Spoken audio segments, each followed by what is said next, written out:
La terre a sombré dans le néant diabolique.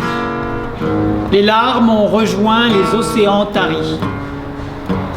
Les cœurs ont éclaté en bulles phosphorescentes.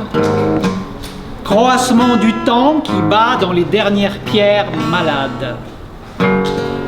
Le dernier insecte agonise dans la lueur oblique du soleil sang. Tout se fige en statue de sel. Le Créateur, de sa comète millénaire, a réduit l'homme en une goutte de sueur qui coule sur sa face blême. Soudain, les monstres ressurgissent, lançant des éclairs vers le ciel. Yeux révulsés, langue venimeuse, écrasant les dernières poussières du passé. Le chaos. Dieu tremble et sue, tout est fièvre. Les monstres se meuvent dans les flammes or. Les volcans vomissent une lave nouvelle, un sang nouveau. Planète Terre, d'où viens-tu? Où vas-tu? Que caches-tu sous ta violence électrique? Séisme de l'insondable abîme qui s'ouvre comme les premiers sexes du monde, naissance d'autres substances, d'autres créatures. Effervescence de la matière qui se transforme et crie. Bouleversement galactique. Neiges éternelles recouvrent tout. Plus rien. Seule une masse blanche. Une rumeur arrive, on ne sait d'où. Les saisons se givrent sur les doigts d'enfants morts.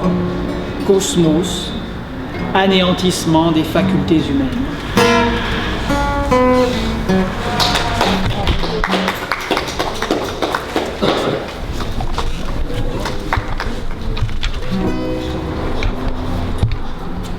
Nostradamus.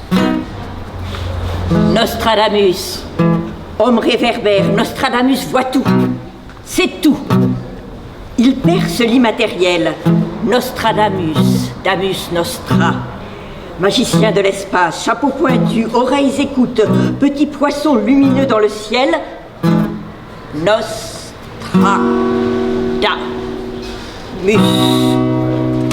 Ne cherchez plus vos vieux grimoires, sa grimace agace, sa poussière fige le regard. Attention, Nostradamus est là.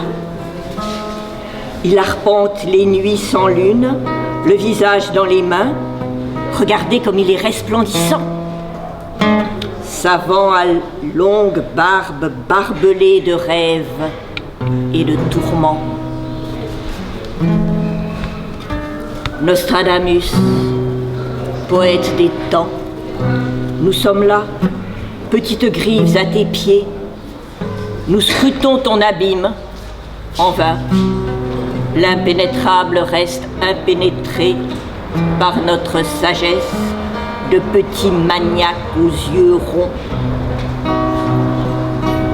Sulalatron, Dramaton su, Nostradamus. Ramasse vite des papiers de fou, vieux sage vrai.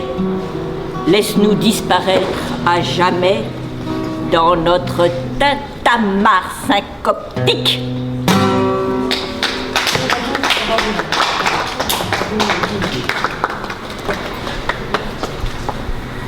Au printemps, je savourais les senteurs de l'herbe fraîchement coupée et des fleurs plantées avec amour par grand-mère Milda. Le vent caressait mes cheveux rebelles alors que je courais après les culs blancs des lapins laissés en liberté, le temps de remettre de la paille fraîche dans leurs clapiers. Tête rejetée en arrière, j'enroulais la corde de la balançoire installée par grand-père sur la plus haute branche du pommier. Je la laissais se dérouler, contemplant émerveillé un monde tournoyant. Tout était mouvement et mon corps se fondait dans la nature. L'été, par les grosses chaleurs, je trempais mes pieds dans l'eau d'une bassine en fer, la bouche pleine de groseilles. Yeux fermés, j'écoutais le chant des oiseaux. Parfois, une sauterelle sautait sur mes jambes et retombait dans l'eau me chatouillant les orteils. Il m'arrivait de l'aider à s'en sortir, mais sinon je la regardais se débattre. J'étais un dieu de 7 ans qui découvrait un immense territoire d'expérimentation. L'automne. Je croquais à belles dents les pommes, les poires, les pêches. J'aidais grand-père à déterrer les patates à l'odeur âcre tachée de terre tiède. Mes pieds nus foulaient le pré et parfois me menaient jusqu'au puits où un gros serpent veillait au fond. Alors, en catimini, j'allais y jeter un œil sans jamais l'approcher. Vraiment. La nuit, je rêvais à ses yeux brillants au fond du puits.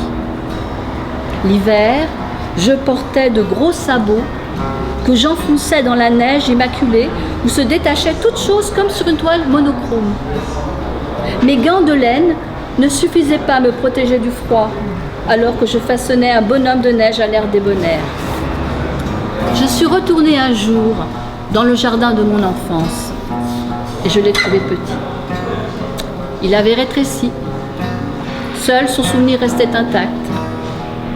Le jardin de Boissy me rappelle celui de mon enfance. Bien qu'il soit différent, je ressens toujours ce plaisir sensuel à respirer l'herbe et le vent, à contempler le mouvement des feuilles, la forme des arbres, la couleur des fleurs. Le jardin se transforme à chaque saison et me remplit d'une joie indicible. Lorsque je sors ma toile et mes pinceaux, avant de poser le premier trait de couleur, j'observe le jardin. Il vient vers moi, me regarde, m'enveloppe, puis me possède tout entière. Je deviens ce que je contemple. Sur la toile, il se pose, se compose, puis me contemple à son tour. Lui et moi, nous aimons sans jugement ni crainte. Je suis le jardin et il est moi-même. C'est la magie de la peinture que de devenir ce que l'on observe, car dans l'oubli, tout peut avoir lieu. Les jardins ont ceci de merveilleux, c'est qu'ils nous ramènent à l'enfance, à notre nature profonde.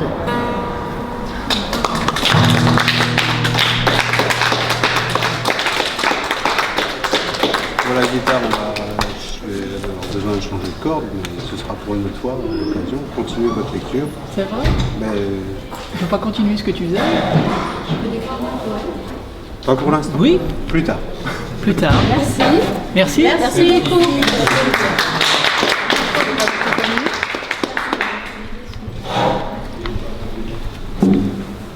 Alors c'est bien les improvisations. Donc quelqu'un nous quitte, mais une autre va nous rejoindre puisqu'elle a envie de dire un poème. Avec grand plaisir. On va faire ça. Très bien. Ici et déjà là-bas. Partir. Allonger le cou. Comme la cigogne. Mettre les bouts sans vergogne. Sentir le vent du départ. Lever les amarres. Quitter les siens. Ça fait du bien. Atterrir. Les pattes en avant. Les plumes dans le vent. Embrasser un nouveau pays, les yeux grands ouverts, ébahis. Il est là dans ma tête, il est là dans mon cœur, comme une rumeur, comme un air de fête. Je le rêve encore, moment suspendu, ici et déjà là-bas, entre Paris et Cuba. Une image est en train d'éclore, rouge fleur du fruit défendu.